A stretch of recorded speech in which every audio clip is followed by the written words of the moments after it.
just trained today.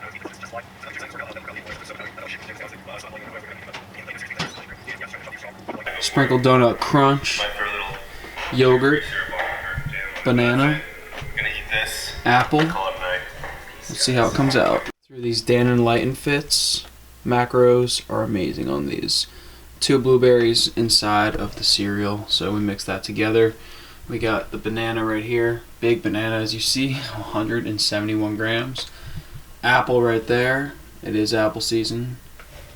Sprinkled donut crunch, gonna crush this. Also, actually no, I don't need a protein source because I got the yogurt. So it looks like we're Gucci. This is basically my pre-workout meal. Everybody in the gym wants to have big shoulders, young or old, male or female. You want to have that aesthetic appearance of round 3D delts, giving that X frame and that V taper. And to do so, you have to train your shoulders optimally. You don't want to overtrain them and you don't want to undertrain them. So you want to get enough volume and you want to make sure you don't neglect any head of the delt. So this is how I have been lately training my shoulders and pretty much how I've been training my delts for most of my training career. I'll start out with a pressing movement. I only do 1 pressing movement per shoulder workout. Sometimes I'll only press once a week, even though I'm hitting my shoulders twice in every week. Because pressing, honestly, it's important, but it's not the most important thing.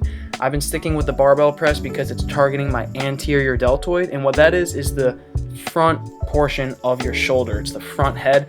Keep in mind, you're hitting the front head of your shoulder every single time you do an incline press, so you don't need to hit it directly all that much. It's just the compound movement I'm starting out with.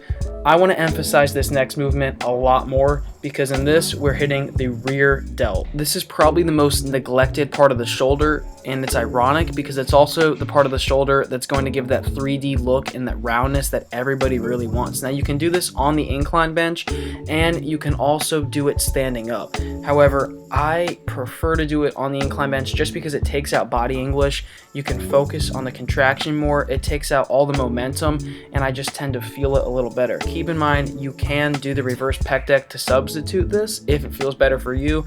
However, I'm showing you guys this because I think it's an extremely underrated movement, and it's personally what I've been finding a lot of success in for the past 6 months, I'd say. For our 3rd and 4th movements, we're focusing on the medial head of the deltoid, which is the middle portion of the shoulder.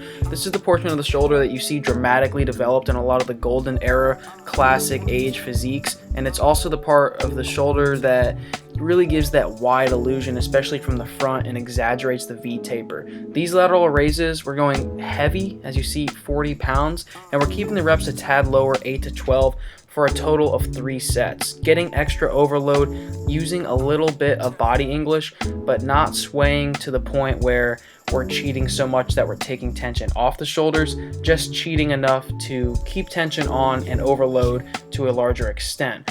Whereas on the last movement that we focus on, our medial delt, again, that's the middle portion of the shoulder, we're keeping tension pretty constant by using a cable, so the negative portion of the rep is very controlled, and in addition to this, the reps are going to be higher. I like to do 15 to 25. Honestly, guys, I'll do up to 30 reps on this movement at times. Last thing I want to stress about this movement is the fact that it's unilateral, so if you have any imbalances, this is very beneficial for correcting them and being able to focus on one side of the body at a time. So between these 4 exercises, guys, you're covering every single part of your shoulder, and it's important that you train your shoulders enough, but you don't overtrain them to the point where you're hindering your chest days or you're just not recovering for your next shoulder day. If you enjoyed or learned anything from this video, please throw it a thumbs up. It means a lot, guys. Comment below any questions or concerns you may have. As always, you know I love getting back to you. Share this video with your friends, and if you haven't subscribed, subscribe now for more content in the future. And follow me on Instagram for daily posts. Alright guys, until the next one, I'll catch you then. Peace out.